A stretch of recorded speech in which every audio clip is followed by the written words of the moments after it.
Calon Gubernur Jakarta nomor urut 1 Ridwan Kamil menemui Presiden ke-7 Republik Indonesia Joko Widodo di Solo, Jawa Tengah. Ridwan Kamil terlihat di kediaman Joko Widodo di Kelurahan Sumber, Kota Solo, Jawa Tengah, Jumat sore. Keduanya terlihat berbincang santai empat mata. Mantan Gubernur Jawa Barat itu mengaku Jokowi banyak memberikan masukan soal tata kota dan pengembangan Jakarta ke depan. Pengalaman beliau khususnya yang teknis tentang Jakarta, karena Pak Jokowi kan dulu Gubernur Jakarta juga. Ya 90% nasihat-nasihat lah buat saya yang masih muda ini untuk berbuat lebih baik dan lebih berprestasi. Apakah ada arahan dari Pak Prabowo, karena kan mengingat kemarin habis bertemu Pak Prabowo terus hari ini... Oh memang dua-dua dihubungi sebagai anak yang lebih muda, kan menghubungi orang tua yang penuh nasihat kan. Ada permintaan untuk pada Pak Jokowi untuk mengkampanyekan juga? Belum sampai ke sana, kita masih ngobrol hal-hal ini. Untuk harapan gimana? Ya harapan tentu ada ya, tapi saya mengikuti aja gimana baiknya beliau. Ridwan Kamil juga tidak menampik perihal harapan bila Jokowi bersedia menjadi juru kampanye. Bahkan Jokowi dikabarkan sudah diminta beberapa paslon pilkada untuk membantu menjadi juru kampanye. Namun Jokowi belum menentukan pilihan ketika diminta kesediaannya turun gunung di Pilgub Jakarta atau pilkada lainnya. Ya nanti dalam proses untuk diputuskan, ya bisa saja. Tadi ada permohonan dari Pak Ridwan Kamil secara pribadi untuk juru kampanye, Bu. Ya nanti diputuskan sambil berjalan. Artinya ketika Pak Ridwan Kamil berharap atau meminta nanti bisa dikabulkan? Nanti diputuskan sambil berjalan. Sebelum menemui Jokowi, Cagup Jakarta nomor urut 1 Ridwan Kamil juga bertemu dengan Presiden Prabowo Subianto dalam acara makan malam bersama di sebuah restoran di kawasan Sabang, Jakarta, Kamis malam. Benarkah pertemuan RK dengan kedua tokoh ini untuk mencari dukungan di Pilkada Jakarta? Tim Liputan, Kompas TV.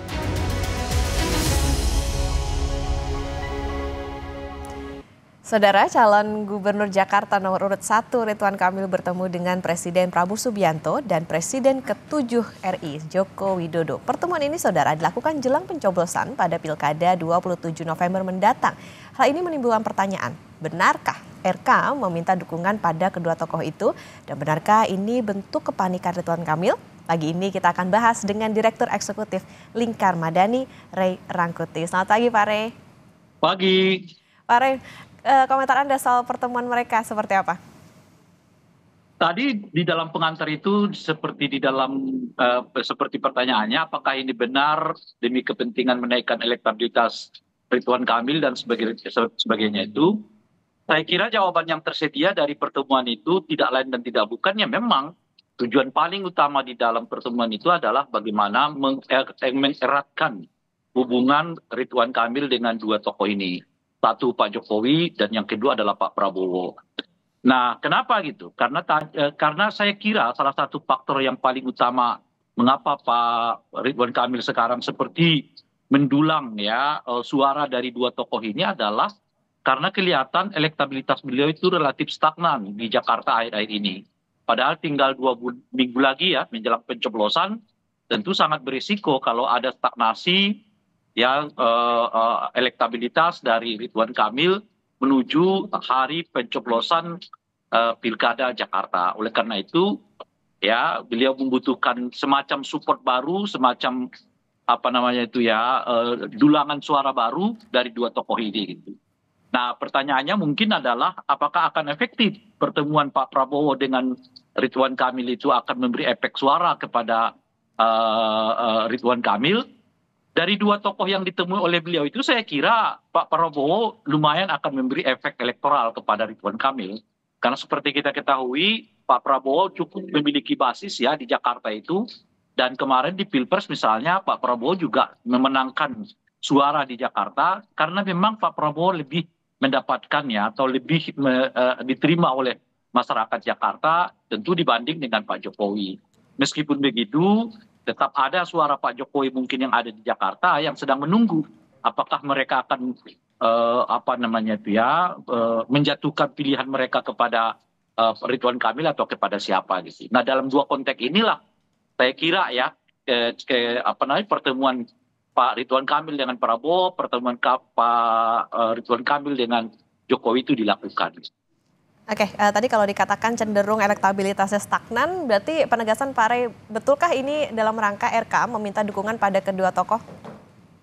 Iya, saya kira itu justru alasan yang paling utama bahwa RK sekarang mendulang simpati dari Prabowo dan simpati dari Ridwan Kamil untuk menaikkan elektabilitasnya sehingga di Pilkada Jakarta 2024 ini Ridwan Kamil menang di 1 putaran.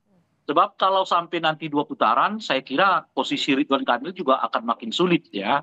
Karena seperti kita ketahui, khususnya di pasangan Pramono dan Rano Karno, tren elektabilitasnya terus meningkat, padahal mereka jauh lebih lambat ya dideklarasikan dibandingkan dengan Ridwan Kamil. Misalnya lah Pram bahkan ya 1 jam sebelum atau 1 atau 2 jam sebelum pendaftaran pun orang tidak tahu bahwa Pram itu akan dicalonkan sebagai calon gubernur gitu ya.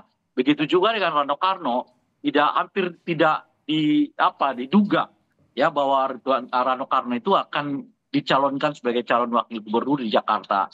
Kenyataannya dari sekitar di bawah 20% awal elektabilitas mereka sekarang sudah menuju ke arah 30%. Artinya efektif dalam jangka 1,5 bulan ini mereka mendulang suara begitu signifikan hampir mencapai 10%. Sementara Ridwan Kamil masih berkisar di antara ya 40, 45, tapi ada satu lembaga survei yang menyebut di angka 51%. Alias kalaupun misalnya sudah di angka 50%, 51% itu kelihatan lebih karena angka yang stagnasi. Oke, Pak Rey, kalau selain meminta dukungan, bisakah ini juga dikatakan RK ini agak-agak sudah mulai panik jelang pencoblosan? Kalau kita lihat tadi juga Pak Rey sempat menyebutkan ada beberapa lembaga survei, taruhlah misalnya LSI, Poltreking, Parameter Politik Indonesia. Ini kan hasil survei elektabilitasnya beragam, bahkan saling salib. Nah, apakah bisa dikatakan demikian Pak Rey? Kalau disebut panik ya saya nggak tahu, dan itu psikologi dari Pak Ridwan Kamil gitu. Tapi bahwa Pak Ridwan Kamil membutuhkan semacam objek ya yang memungkinkan beliau menaikkan elektabilitas itu iya.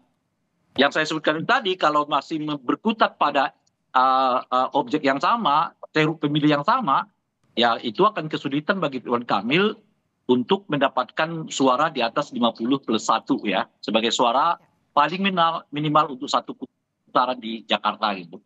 Sebab dengan dukungan seperti yang sekarang ini saya kira hampir semua ceruk pemilih itu sudah diambil oleh Ridwan Kamil, baik ceruk pemilih partai dalam ini PKS, sebagian mungkin pemilihnya Gerindra gitu ya, maupun pemilih katakanlah misalnya kelompok Gen Z ya, yang kelihatan cenderung memilih Ridwan Kamil itu juga saya kira sudah agak relatif tergarap oleh Ridwan Kamil. Tapi kenyataannya kan baru sebesar ya katakanlah di angka 50 atau 45-50%. Jadi Ridwan Kamil tetap membutuhkan kekuatan yang lain yang memungkinkan beliau menaikkan elektabilitasnya, dan oleh karena itulah basis pemilihnya Pak Prabowo khususnya dan juga Pak Jokowi ya mudah-mudahan dengan pertemuan ini diharapkan oleh Pak Prabowo, Pak Ridwan Kamil akan dapat memutuskan gitu. Karena kalau lihat di survei memang sebagian besar anggota partai politik atau pemilih partai politik atau pendukung baik Prabowo ya khususnya maupun dengan Pak Jokowi itu masih terlihat menunda ya untuk menjatuhkan pilihan mereka apakah ke paslon nomor 01, 02 ataupun 03 gitu. Nah, keraguan-keraguan itulah yang sekarang mungkin mau diturunkan tensinya oleh Ridwan Kamil dengan mendatangi 2 tokoh ini sehingga mereka yang katakanlah terafiliasi dengan Partai Gerindra ya atau pendukung Pak Prabowo tapi bukan orang Gerindra atau simpatisannya Pak Jokowi gitu ya, dengan sendirinya akan menghilangkan keraguan mereka untuk memilih Ridwan Kamil. Oke, udah dekat waktu pencoblosan, lagi isi amunisi nih jadinya Pak RK. Ya, nah, ya. Pak Rey bukan ini isi kan amunisi, tambah amunisi. Tambah amunisi. Oke, Pak Rey, yang juga menarik, apakah mungkin dengan adanya pertemuan ini Jokowi ataupun Presiden Prabowo akan turun gunung untuk RK? Iya, saya kira lihat perkembangannya. Kalau ternyata pertemuan simbolik ini tidak menaikkan elektabilitas yang signifikan, ya bisa saja di ujung kampanye, dalam ini kampanye terakhirnya Ridwan Kamil misalnya yang umumnya dilakukan secara terbuka, akan melibatkan salah satu dari dua tokoh ini. Saya kira nggak akan datang dua-duanya dalam satu panggung ya, atau dalam satu tempat gitu. Mereka mungkin akan berbagi. Jadi kalau misalnya yang berkenan hadir itu adalah Pak Jokowi, mungkin Pak Prabowo tidak hadir. Tapi kalau Pak Prabowo yang berkenan hadir, mungkin Pak Jokowi tidak hadir. Cuma kalau dilihat dari situasinya, saya kira potensi kalaupun hadir di antara dua tokoh ini, saya kira adalah Pak Jokowi. Karena Pak Prabowo, saya kira dalam 1 atau 2 minggu ke depan akan lebih fokus bagaimana mengorganisir ya, mengkoordinasi dan mensolidkan tim kabinetnya dibandingkan katakanlah semacam cawe-cawe di dalam pelaksanaan pilkada dimanapun gitu ya, termasuk di Jakarta. Apalagi mungkin ya sebelumnya ini kita ingat bahwa Pak Prabowo itu sudah ketemu dengan Mas Pram.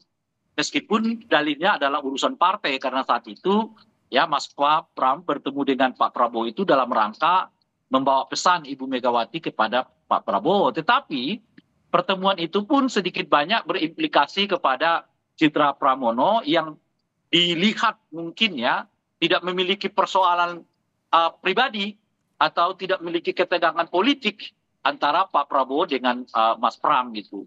Nah sehingga hubungan-hubungan yang seperti ini pada tingkat tertentu menurut saya bisa jadi membuat Pak Prabowo menjaga jarak yang lebih ketat ya dibandingkan misalnya secara langsung turun ke lapangan untuk katakan berkampanye kepada Pak Ridwan Kamil gitu. Jadi dua-duanya tetap terbuka kemungkinan akan diundang oleh Ridwan Kamil menghadiri rapat akbarnya yang terakhir kali. Tapi kalaupun keduanya bersedia, saya kira keduanya tidak akan datang dalam satu tempat. Ya, mereka mungkin akan berbagi. Kalau yang hadir itu Pak Jokowi, Pak Prabowo mungkin nggak hadir. Atau kalau yang hadir itu Pak Prabowo, mungkin Pak Jokowi tidak hadir gitu ya. Nah, dari dua tokoh ini, saya kira yang paling potensial untuk menghadiri katakanlah kampanye akbarnya Ridwan Kamil nanti di ujung masa kampanye itu adalah Pak Jokowi. Karena Pak Prabowo saya kira lebih menjaga jarak ya, karena lebih memilih mensolidkan tim kampanyenya atau mengkoordinasi tim kabinetnya gitu. Di samping itu ya beliau mungkin punya hubungan yang sebetulnya tidak terlalu buruk ya, atau bahkan hubungannya cukup baik dengan Pramono sehingga mungkin ada sedikit katakanlah menjaga jangan sampai juga Pramono merasa seolah-olah kedekatan yang bersifat personal kepada Ridwan Kamil itu menjadi sesuatu yang katakanlah dianggap tidak tepat oleh Pramono dan sebagainya. Ya baik, sudah makin dekat ke hari pencoblosan di Pilkada Jakarta, tentu ini terjadi saling salib elektabilitas, ada yang butuh suntikan atau tambahan ya kekuatan basis pendukung. Ini terlihat juga di Pak RK dan juga pasangan RK Susono gitu. Kita tunggu nantinya apakah dua tokoh ini benar-benar turun gunung untuk membantu dalam nanti kampanye di masa-masa akhir. Terima kasih Direktur Eksekutif Lingkar Madani Pak Ray Rangkuti sudah bersama di Sapa Indonesia Akhir Pekan. Sehat selalu.